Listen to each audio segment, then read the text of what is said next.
चीनी की कीमत अचानक इतनी ज्यादा बढ़ गई है कि अब चाय की मिठास भी जेब पर भारी पड़ने लगी है। एक साल में चीनी करीब 35% महंगी अब हो चुकी है और कई राज्य ऐसे हैं जहां पर कीमत 65 रुपए प्रति किलो के पार पहुंच गया है।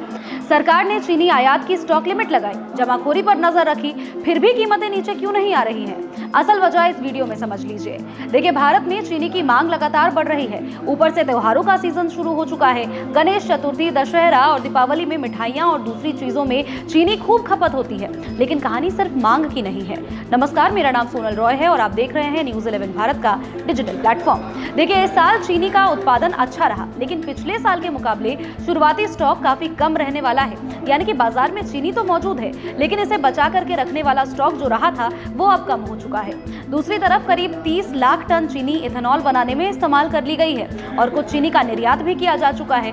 और यही वजह है कि बाजार में सप्लाई को लेकर के अब चिंता बहुत ज्यादा बढ़ चुकी है। और जहां पर चिंता बढ़ती है, जहां पर सप्लाई को लेकर के लोगों में हाई तौबा मचती है, वहीं पर डर पैदा होने लगता है। और जहां पर डर पैदा होता है, वहां पर जमाखोरी और सट्टेबाजी की वजह से कीमतों में और भी ज्यादा उछाल आने लगती है। यानी कि कीमतों में भारी इजाफा देखने को मिलता है। अब सरकार ने 10 लाख टन कच्ची चीनी के ड्यूटी फ्री आयात की अनुमति भी दे दी है और इसके अलावा डीलरों के स्टॉक रखने की सीमा को भी अब तय कर दिया गया है। लेकिन इन फैसलों के असर तुरंत नहीं नजर आने वाले हैं, यानी कि इसमें जरूर वक्त लगने वाला है।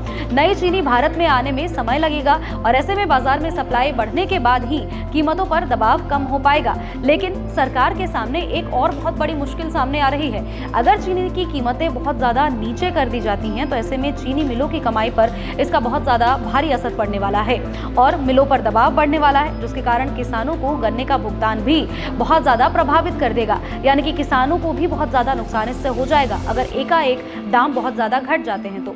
यानी कि सरकार के सामने 3 तरह का फिलहाल दबाव जरूर है। उपभोक्ता चाहता है कि सस्ती चीनी मिल पाए, किसान चाहता है कि गन्ने का अच्छा दाम उनको भी मिल पाए और मिल चाहता है कि उनको भी नुकसान ना हो। यानी कि तीनों को बचा करके किसी तरह से सरकार को चलना है। और इसी बीच चुनाव भी नजदीक आने वाला है और ऐसे में अब बहुत ज्यादा दिलचस्प ये माहौल हो चुका है। हालांकि देखिए, चीनी की दाम बढ़ रही है, चीनी की दाम में इजाफा हुआ है, आम जनता को बहुत ज्यादा मुश्किल तो हो ही रहा है। लेकिन सरकार जरूर चाहेगी कि इस दाम को कंट्रोल में जरूर रखा जाए और इसीलिए चीनी की कीमत कम करना सिर्फ आयात करने तक का मामला में सीमित नहीं रह चुका है। सरकार को एक ऐसा संतुलन बनाना होगा जिसमें चीनी सस्ती भी हो, किसान को पैसा भी मिल पाए और मिल भी अच्छे तरीके से चलती रहे।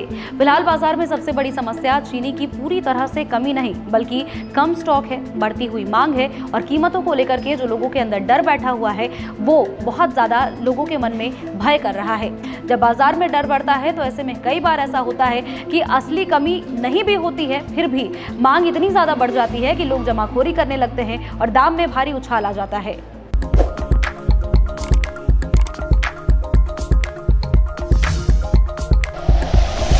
Like and share videos, subscribe करें हमारा चैनल और प्रेस करें बेल आइकॉन। न्यूज़ 11 भारत, सच है तो दिखेगा।